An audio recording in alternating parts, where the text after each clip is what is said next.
Why, hello, LGBTQ community. Happy June. So I talk a lot about one of my favorite book series, Percy Jackson and the Olympians, on this channel. I also talk about shipping culture and the various ships that have formed from this series as featured in what is now my most viewed video of all time. Thank you for that. Also, that is ridiculous. But today I figured, you know what? It's June, it's Pride Month. Let's go ahead and talk about a topic that has come up in passing on my channel a lot, but I've never really dedicated a full video to it, and I figure there's no better time than any to do it right now. As we're basically done with the series, aside from a single standalone novel that has been confirmed and is in the works that we don't have a title for, so we're gonna push that to the side for now. But in the state we're currently in, we can look back and reflect on the series and focus on one very specific topic that I think a lot of my viewership will enjoy hearing me talk about. And that topic is the fact that somehow, some way, in the years since 2005, when The Lightning Thief was first published, Rick Riordan managed to create almost as many queer characters in this universe as there are straight characters, and they ended up becoming practically the entire story. Now, I'm not saying that the Percy Jackson the Olympian series or the Camp Half-Blood Chronicles as an entire universe is like the epitome of queer representation in middle grade books. However, can we talk about the fact that Rick Riordan basically managed to play Disney real hard and make one of the gayest book series I've ever read in my life? So that's what we're going to talk about today. I had a couple of different running ideas for the title of this video. One of them was how Rick Riordan accidentally made Percy Jackson the gayest middle grade series ever. It's a mouthful, it doesn't really flow off the tongue, you know. Another one was the yossification of Percy Jackson.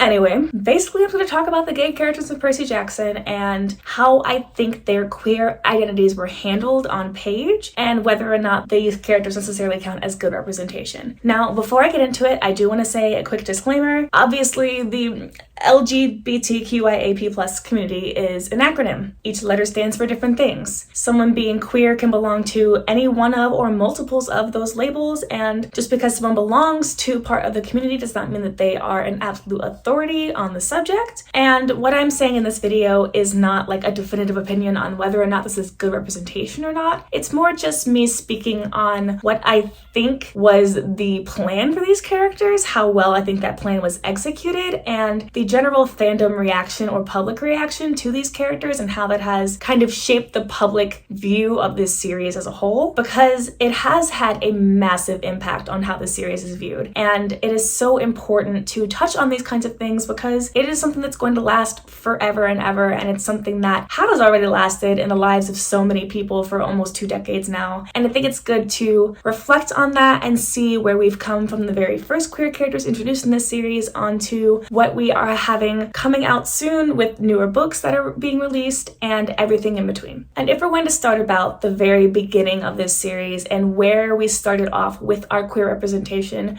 there is no better place to start than with Nico di Angelo.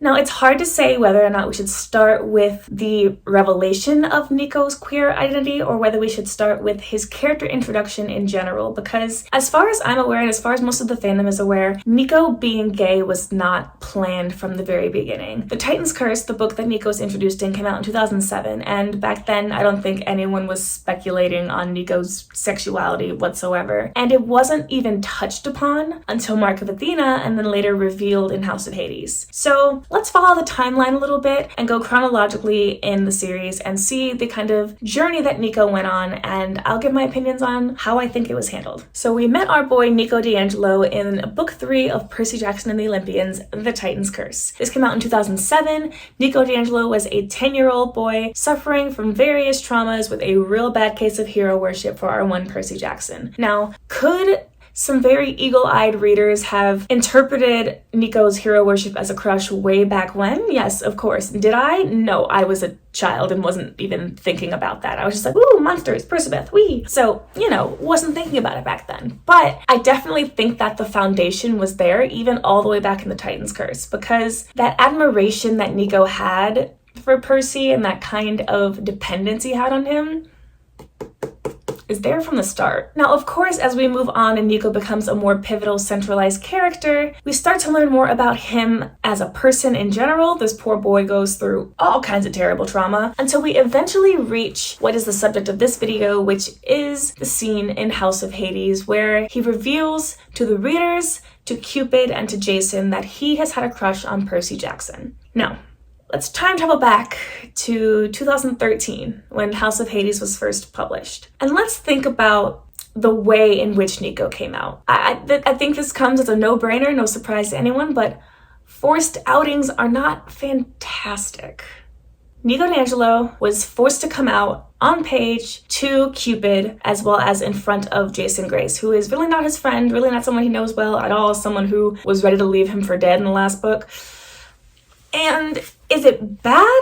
Yes. However, in a narrative sense, not that I'm defending an outing, but because Nico has all of this trauma, all of this internalized homophobia, all of these struggles, it makes a lot of sense for his outing to not be voluntary. Because there were only one of two ways a reader could have figured out that Nico was gay. Either one, he was outed, or two, we learn from reading his point of view and having him admit it to himself. And I think without the scene of having Cupid make him admit it out loud, I'm not sure if he would have ever even admitted to himself at any point in the series had things gone as planned. Even then, after it was revealed that Nico had a crush on Percy, it was never explicitly said on page what Nico's sexuality was, and that led to the two sides of the brigade of Nico is gay or Nico is bi. Part of the uproar of bisexual Nico is probably due to the hints that Rick dropped in Mark of Athena, which were leading up to his outing. Because in Mark of Athena, Annabeth states that she suspected Nico having a crush on her. Let me go ahead and find the exact quote in the book. Annabeth had always had mixed feelings about Nico di Angelo. She suspected that he had a crush on her ever since they rescued him and his big sister Bianca from that military academy in Maine. Looking back, we can see that crush that Annabeth suspected was actually him crushing on Percy and him wanting to be close to Annabeth and Percy because Annabeth and Percy were, a package deal. So obviously with Nico following them around and constantly being at their side, Annabeth was like, oh, he probably has a crush on me, because she had no reason to suspect otherwise because everyone just assumed Nico was straight, just like most of the fandom did. But that little piece of evidence has led people to believe that Nico was bi for whatever reason, and it wasn't confirmed until The Tyrant's Tomb, the 5th book in the Trials of Apollo series, that Nico is actually gay. That's the very first and so far only book that has used the word gay on page to describe any character, and it was to describe Nico. I'll get that full quote in just a moment, but I also want to touch on the way the fandom for years, even prior to House of Hades, the fandom was shipping Nico with all kinds of female characters, mainly their daughter of Poseidon OCs, but also Talia with Leo. There was a lot of pairing the spares, and that I think is where mainly the Leo-Nico ship came from. And then of course, once Nico was outed, there was a lot of shipping him with Jason Grace, and that is a thing that inevitably will happen when Jason's the person to witness his coming out and the one to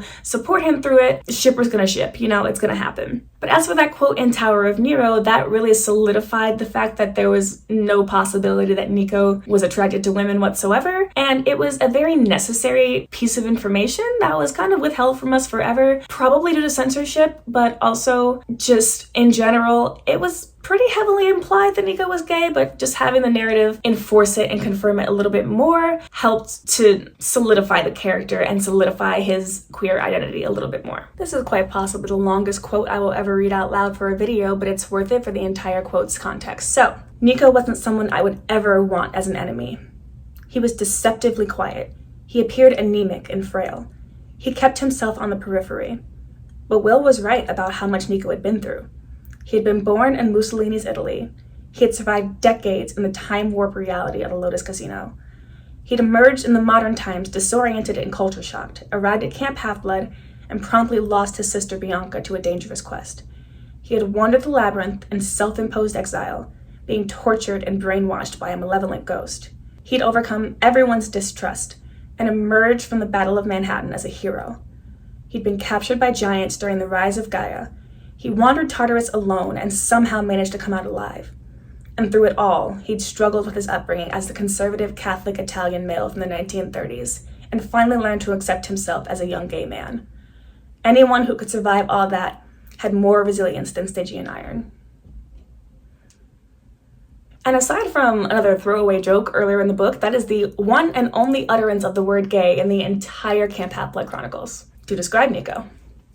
Now, also within this same book, Tower of Nero, it is very deeply explored that Nico has post-traumatic stress disorder. And part of his PTSD diagnosis obviously comes from the fact that he was forcibly outed, plus, all the other things I just mentioned in that quote. The quote is a very good little summary of Nico's trauma, basically. But because the word gay was not used to describe Nico on page for years, I remember, especially in the fandom on the internet, people insisted that Nico could still possibly be bi because of the quote of Annabeth saying that she suspected that he had a crush on her. People were very insistent that Nico could be bi, and I think that this is one of the main reasons why Rick fought to specifically use the word gay in this context, just to confirm, no, we're not reading that scene wrong. That is what happened. Nico was outed as a gay man. His crush on Annabeth never existed. It was misconstrued because everyone else in the series also assumed he was straight. Nico di Angelo, the blueprint. Now, if we're going in chronological order, technically I should hop into the Magnus Chase series, but just because we're on the subject of Nico, I do really want to quickly touch on Will Solace as well.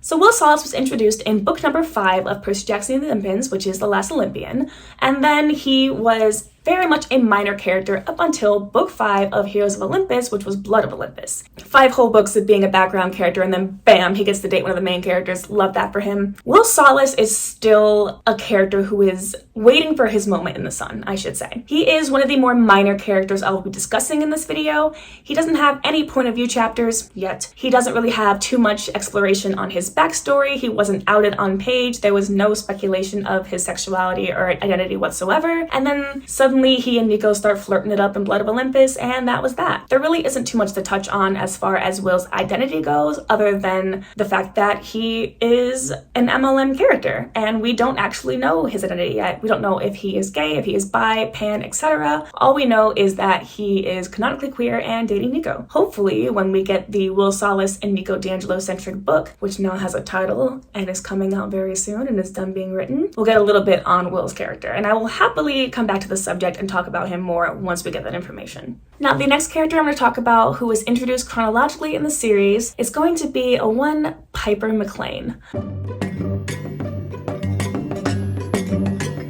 This one's going to be hard because there is much less text evidence of her queer identity, but I think with the information we have, I can very confidently say, although this may be a controversial statement, that I 100% believe it is true that Piper McLean is a lesbian. And let me tell you why. So, although there is a lot of focus on Piper and Jason's relationship when it comes to describing Piper as a character, honestly, throughout the entirety of Heroes of Olympus, almost all of Piper's scenes involve Jason and her romantic relationship with Jason. So I understand that it's difficult to let that go. However, I think Piper McLean is one of the best, even if it was unintentional, one of the best moments of queer representation that Rick Riordan has ever written, because I don't think he did it on purpose. I think it was an accident, and going back into the books, it is so evident, even in ways that he probably didn't intend for it to be. I think from the evidence provided in the text, along with Piper's entire storyline in the Trials of Apollo series, cements the fact that Piper was suffering from compulsory heterosexuality. Now, a lot of the fandom is hesitant to believe that Piper is anything but straight or bi, mainly because they haven't read the books in which it is confirmed that she's not, which is a problem in and of itself. You all need to read Trials of Apollo. It's honestly Rick's strongest series to date, in my personal opinion, and there is so much more canon evidence and canon development to all of the characters from prior series, but especially Piper, who is heavily featured in 2 of the 5 books. Her journey that she goes through in these books absolutely is undeniably an example of compulsory heterosexuality. Now, compact can come from a number of things. It can come from an internalized stance, from an internalized homophobia point of view. It can come from societal pressures. It can come from from the inability to explore your own identity and just assuming that straight is the norm and you never even thought to do anything else. And what I think is a good explanation of how Piper experienced it in the series is that Piper, as a daughter of Aphrodite, was told her entire life that she was meant for two things: being beautiful and breaking men's hearts. And there's a lot of textual context for this, especially in the Trials of Apollo books, that I will get to right now. Fun fact, my friends and I did a Percy Jackson PowerPoint night like a year ago, and this was actually the subject of my PowerPoint, so I'm actually pulling these quotes straight from this. First and foremost, a little bit of a joke here, but there is zero heterosexual explanation for that Piper Annabeth forehead touch scene. Whenever Piper was like, fear and panic spanned from war and love, and you don't have to think about it, you just have to feel it. You can't plan for your feelings, like touching foreheads with Annabeth. Like, what? Ma'am, you didn't realize back then? Anyway, there were also a couple of very fun moments in the Heroes of Olympus series, again, back before I think Rick even planned for Piper to be queer, where there are some things that you can just look at and go, yeah, that's a lesbian. For instance, the fact that she's not attracted to Percy Jackson whatsoever. He wasn't really Piper's type. She hadn't studied him up close before. After hearing so much at Camp Half-Blood about Percy Jackson this and Percy Jackson that, she thought he looked, well, unimpressive. I mean, come on. But the actual real canon text evidence first comes in the Trials of Apollo series, specifically Book 3, The Burning Maze. One of my biggest defenses for Piper and Jason being compet personally is the fact that Piper and Jason's relationship prior to the events of Heroes of Olympus was entirely made up. Hera faked it.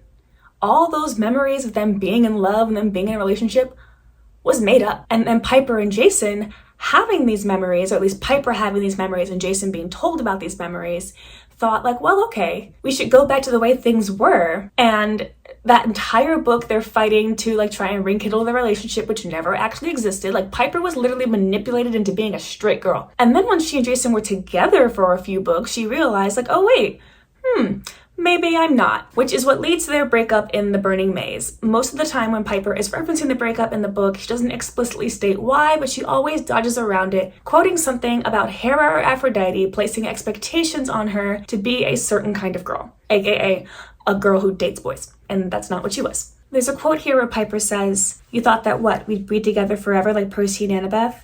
Things change, people change. Jason and me, we started off oddly. Hera kind of messed with our minds, made us think we shared a past we didn't share." And then later in that same book, she goes on to say, "We fought the war against Gaia, then we spent months searching for Leo, then we tried to settle into school, and the moment I actually had some time to breathe," she hesitated, searching each of our faces as if realizing she was about to share the real reasons, the deeper reasons, with people she barely knew. And Apollo says, "I had a sense that Piper was holding back quite a bit of herself.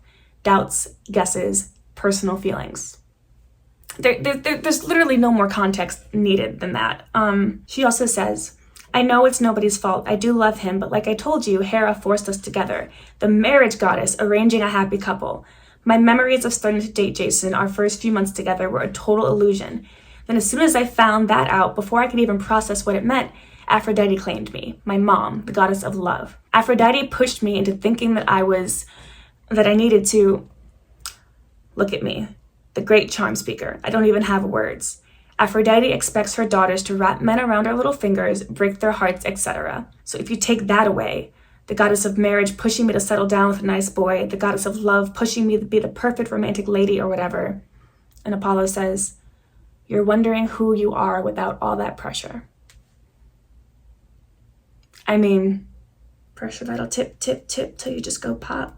Well, oh. Also, I made a compilation of fan art that I could find of the Piper Beth forehead touch, just because, it's... And then, of course, at the very end of Trials of Apollo, in the Tyrant's Tomb, one of the very last chapters is Apollo going to check in on Piper and coming to her house to see her with her new girlfriend. And Piper makes a comment about how she's figuring things out. I don't think it gets more obvious than that. I know people will disagree with me. I know people will say that there is still a chance for Piper to be bi or whatever, but I personally think that this is one of the most glaring examples of a lesbian experiencing compulsory heterosexuality, and I honestly think that Rick did it beautifully. There was no forced outing. There was truly like no trauma that was unnecessary, and it was realistic in that these kids are 16. Of course they don't have things figured out already, and it is totally normal and okay for someone to date someone they don't actually really have romantic feelings for, and then later realize the reasons why they didn't have those feelings, or kind of come to terms with who they are and what they're going to be and what they like and don't like. And I think Piper's story in these books is one of the most underrated examples of a queer character that Rick has ever written, and I love it, and it's fantastic. And I think it needs to be talked about more, appreciated more for what it is, which is a story about Camp Het and Piper realizing that she is gay. Now again, has it been written on page Piper is a lesbian? No, but like I don't think anyone would argue against that. At least I wouldn't. I don't think Rick would either. Now, if Rick publicly says otherwise, I will admit that I'm wrong, but right now, not happening. Moving on to the next character introduced chronologically, let us talk about Reyna.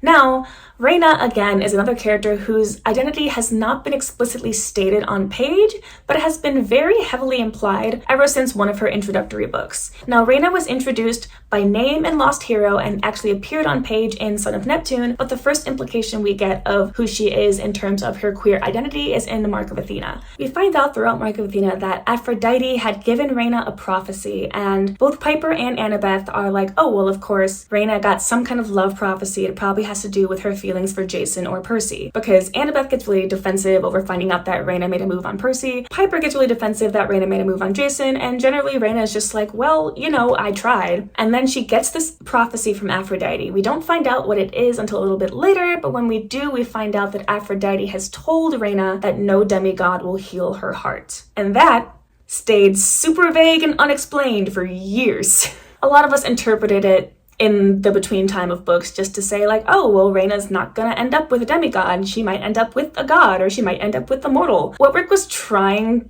to write was Reyna being asexual. The number one most glaring piece of evidence is the fact that Rick Riordan himself tweeted this. Now, this tweet is from back before Rick went off social media, so this was actually him writing this, in which he said, in July of 2020, personally, I see her as romantic asexual, and I've written her arc with that in mind, hence the prophecy in Heroes of Olympus. It's been a struggle for her to figure that out, as she explains in Tyrant's Tomb. But as always, interpret the text as you wish. Now, Rick always does the, like, hey, I'm not confirming anything. You headcanon what you want, to try and be neutral and let people interpret things that he doesn't explain in the books. And because he never wrote the words Reyna is asexual in the books, there's a whole lot of backlash about it. And it sucks because asexuals are on the queer spectrum and they are part of the LGBT community, and people just decide to act like that's not a thing. But Reyna is very much queer, just as any other character is. And as Rick's tweet said in the Tyrant's Tomb, this all came to a head when Apollo found out about her prophecy, and he suggests the thing that the fandom has been talking about, which is like, well, if she can't date a demigod, like, let her date a god, see if that'll break her, like, love curse. And Reyna cracks up laughing because in the time between getting the prophecy and Apollo asking her this question, she's realized what Aphrodite meant by no demigod will heal your heart. And for people who are asexual, generally, the unfortunate circumstance of coming to terms with that identity is feeling broken or othered from the community and feeling that something is wrong or upset about your heart or your body or the way that your heart works, the way that you express love. And so that is what the prophecy meant for Reyna, is that you may feel that your heart is damaged or broken, and no one who you love is going to heal that part of you because it's not broken. And so that is the entirety of Reyna's asexual identity, is the fact that she felt herself that there was a part of her that was broken or that functioned incorrectly, and she wanted to try and have feelings for someone and hopefully try to change her own feelings. That is why she went after Percy. That is why she went after Jason. That is why she mentions in Tyrant's Tomb that she even considered trying to force herself to have a crush on Octavian, because she figured if the right person comes along that I have a crush on, maybe it'll stop these feelings that I'm feeling. Maybe it'll make me feel different. And the whole prophecy is, no, it's not going to make you feel different. It's not going to heal what you think is broken, because nothing's broken about you, Reyna. In terms of how this was handled in the books, I think it was actually handled pretty poorly, because again, the only confirmation we get of this is a tweet. And for years and years, there was a lot of fandom speculation on Reyna's identity. A lot of people wanted her to be a lesbian or bi. A lot of people shipped her with Piper and or Annabeth. And I understand the disappointment to an extent that she isn't a lesbian or isn't bi, but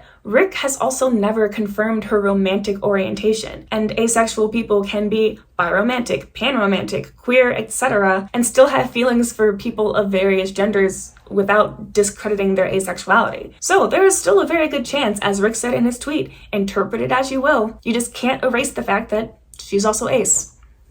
Now again, because it is confirmed off page, it's not exactly the greatest triumph for, that letter of the acronym, but it's something. It's one of the very few asexual characters that I know of in fiction where it's not the main plot of the book itself that the character is ace. However, it's not terrible because at least we got a confirmation. He didn't leave that up in the air, did take the time to confirm, yes, Reyna is ace. And that's better than nothing, but at the same time, I understand the criticism behind how he did it. My number one thing about Reyna is how entitled the fandom became to knowing her identity. And yes, she's a fictional character, but you also have to realize that that kind of behavior can definitely branch out into real life, and you see it happen. Those same kinds of fans who demand to know a character's sexuality and demand to have their queer ships be confirmed canon on page when that wasn't always the author's intent are also the kinds of people who demand that from real people, and that's not okay. Like, outing someone is not okay.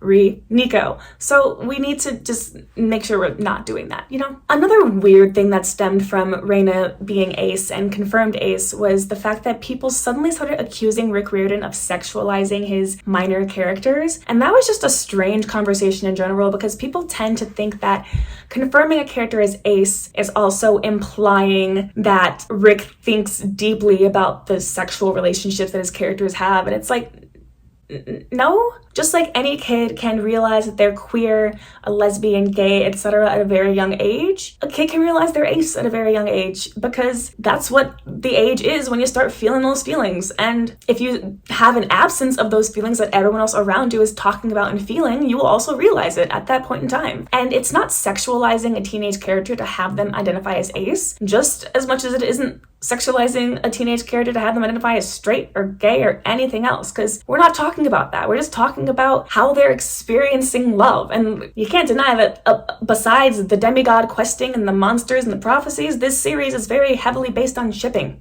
So yeah, this is information we're going to want to know, Alrighty, next up, I'm going to talk about one of my absolute favorite characters to ever exist from what is actually my favorite Rick Riordan series, which is the Magnus Chase and the Gods of Asgard series. Let us talk about Alex Fierro. Alex Fierro is the very first trans character introduced in the Rick Riordan universe, and she is a gender-fluid daughter of Loki. I can see you pulling out your pitchforks now. Stop, let me talk. Alex Fierro identifies as gender-fluid. She switches between using she/her pronouns and he/him pronouns. You can either refer to him as a son of Loki or a daughter of Loki. It is very explicitly stated on page that Alex Fierro does not use they/them pronouns, and therefore is not simply a child of Loki, and you do not use they/them for her. Let's pull it up. This is a quote straight from chapter 34 of The Hammer of Thor, which is book 2 in the Magnus Chase series. Most of the time, I identify as female, but sometimes I have very male days. And please don't ask me how I know which I am on which day. That, in fact, had been my next question, says Magnus Chase. So why not call yourself like they and them? Wouldn't that be less confusing than switching back and forth with the pronouns? To which Alex replies, less confusing for who? You? Hey, Rick Riordan fandom, pay attention, please. Look, some people prefer they, Alex said. They're non-binary or mid-spectrum or whatever. If they want to use they, then that's what you should do. But for me personally, I don't want to use the same pronouns all the time because that's not me. I change a lot, that's sort of the point. When I'm she, I'm she. When I'm he, I'm he. I'm not they. Get it? Highlighted right there. Especially on my Percy Jackson ships video. People try to correct me on this all the time. Not all non-binary people use they/them pronouns. Not all gender-fluid people use they/them pronouns. Alex specifically says in the book that she either uses she/her or he uses he/him, and that's it. And I think the issue and the confusion that people get with Alex's pronouns is they're unfortunately still seeing being non-binary as being a third gender rather than gender being a spectrum. It's not like male, female, other. It is all over the place, It doesn't have to be option 1, 2, or 3. Therefore, you don't have to conform to using he/him, she/her, or they/them. That's not how it works. And Alex explains this on page, and that's why I think Alex is one of the best representations of queer characters in Rick Riordan's books, because Alex takes so much time on page to describe to people who really don't deserve to have him sit there and take the time to explain it to them, you know? By definition, non-binary means not adhering to the gender binary of male or female. So you don't gotta just squeeze every non-binary person into a box of being the third option, because that's not a thing. In the books, Alex primarily uses she, her pronouns, and that is why I typically use those for her in my videos, and that's why I typically call her a daughter of Loki, because she does also refer to herself as a daughter of Loki when she's first introduced in Hammer of Thor. However, I can and do occasionally switch to he, him. I have in this video like 4 times, and I'm doing it on purpose, so don't yell at me. But if you pay attention to how often Rick writes Alex using she, her versus using he, him, I just feel like defaulting to she, her most of the time is what Alex does in the book, and therefore that's usually why I describe her as such when I'm talking out loud. That's just what I've picked up on. But hey, by all means, if Alex Fierro wants to come alive and come in my room right now and tell me that he only wants me to use he, him pronouns for him, then fine, I will do that. But until that happens, I'm gonna go with what the canon says in the book. I will say one mildly problematic aspect of Alex's non-binary identity is the fact that she's a shapeshifter.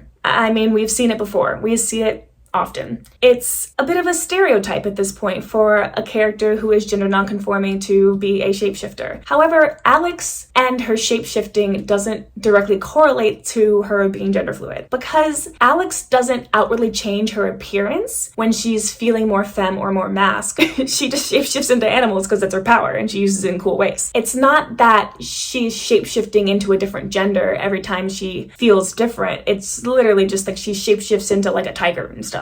So, you know, it's not as much of a narrow, flat stereotype as like Double Trouble from She-Ra, who literally is just a gimmick. It's definitely more fleshed out than that, which I do appreciate. And also, having a non-binary character be a shapeshifter can also be viewed in a positive way, because it gives Alex agency over her body and her outward appearance to other people. So it could be a good and a bad thing. I think the way Rick wrote it was pretty good, but I think that in general in media, it'd be fun to stray away from the non-binary shapeshifter stereotype, but you know, I think Alex is still one of the best examples of a queer character that Rick has ever written. And while we're on the subject of Alex, let's talk about her boyfriend Magnus, our lovely, unlabeled queer king.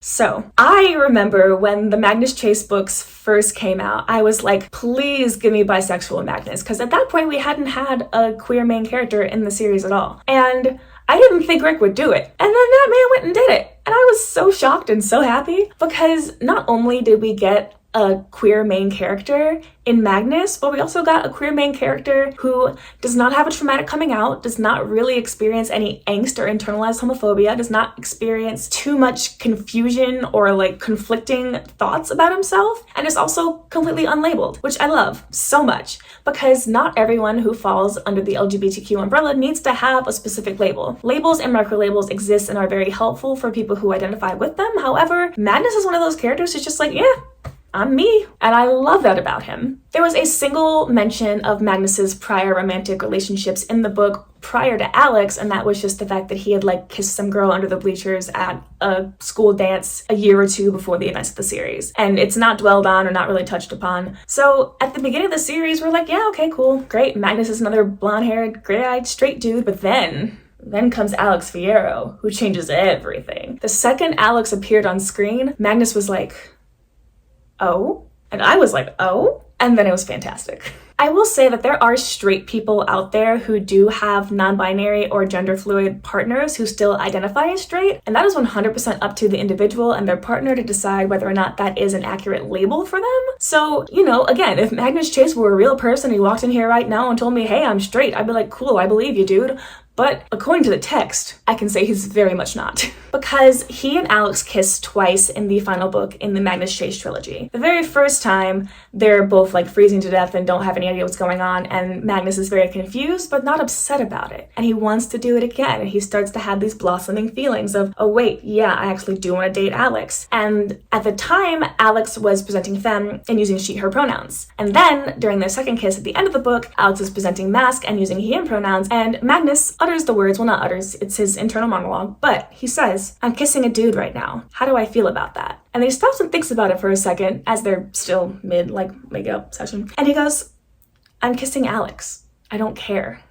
That's a win in my book. That's a win to me. And so that statement alone leads me to believe that Magnus is bi or pan, just because the way he specifically states, I don't care. I like this person and this is the person I'm dating and the person I have feelings for. I don't care whether they're a man or a woman or otherwise. That's a pansexual king right there. Love it for him. Now there are a few other more canon queer characters in the books that are very minor characters who I will just touch on very briefly here.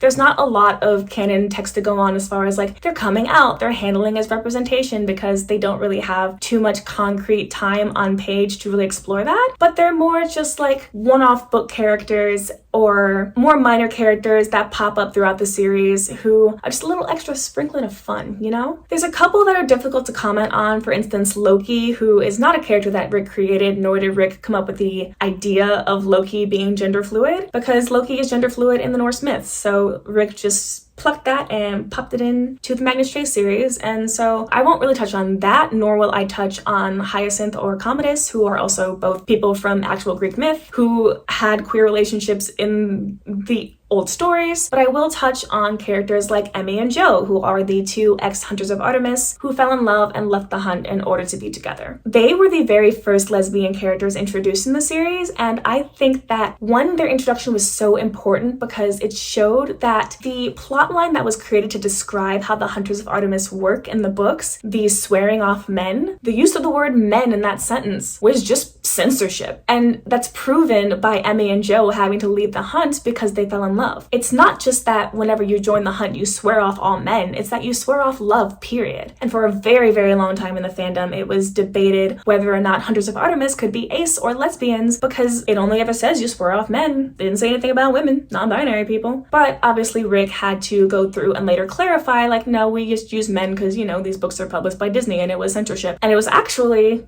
you swear off any romance.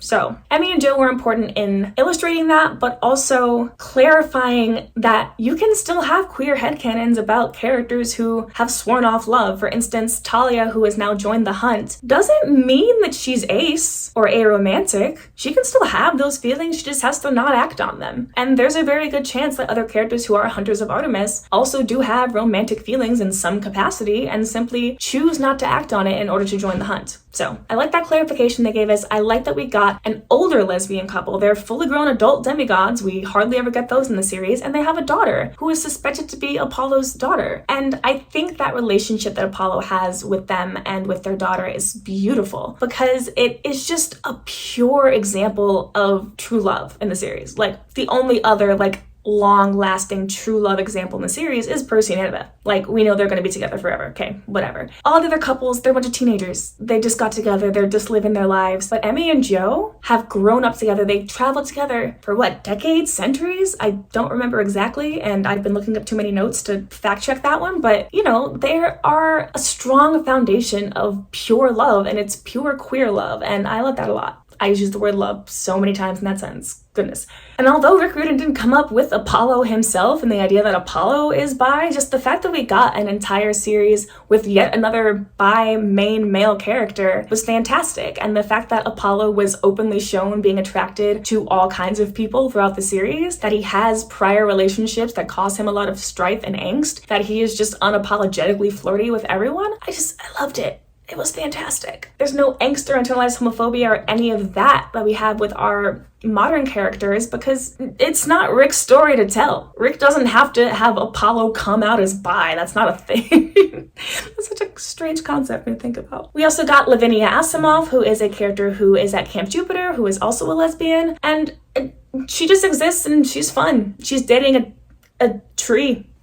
It's great. We also have Paolo Montes, who is a demigod at Camp Half-Blood, who is gay. Like, he's just there. Not much else to say about him. He's there. But even in the progression of this video, you have seen me go from having to describe when did this character pop up? When were they outed? When was this revealed to the readers? How do they deal with it? How long did it take them to describe this identity on page in words? To, yeah, we got a sprinkling of gays over here in the corner.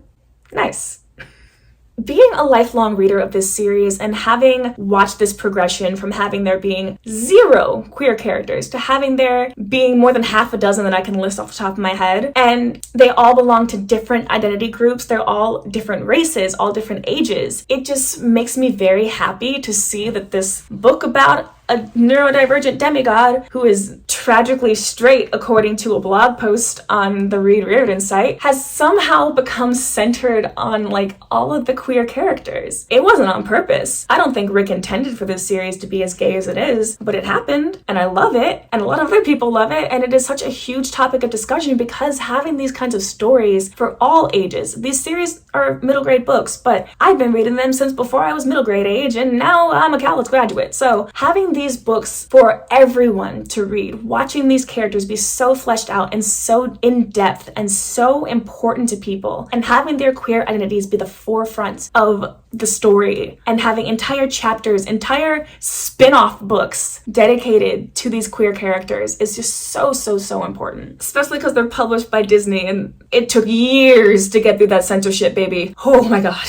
And if you ask me, there are only more queer characters in these series that we probably just haven't even learned about yet. I mean, let's be real, Percy Jackson definitely had a crush on Luke Castellan. I'm just saying. This video is not about my headcanons, it's not about anything I made up. 100% of what I talked about in this video is confirmed on page by the author. It is real, it exists out there, and it is so powerful to have these kinds of books, these kinds of stories, these kinds of characters that we can look at and enjoy and empathize with and cry with. I mean, God, you should have seen me when I first read House of Hades. I was a wreck. These books are so important to a generation of people, and that's why getting the second chance at having the TV series is so important. Having these characters belong to all sorts of different identity groups is so important. And in general, Rick Riordan is not a perfect man. There is no reason to have this kind of hero worship for any one kind of person, creator, author, etc. But God, he did a damn good job with this series, and it is something I am so incredibly passionate about that I just talked about it for God knows how long. So yeah,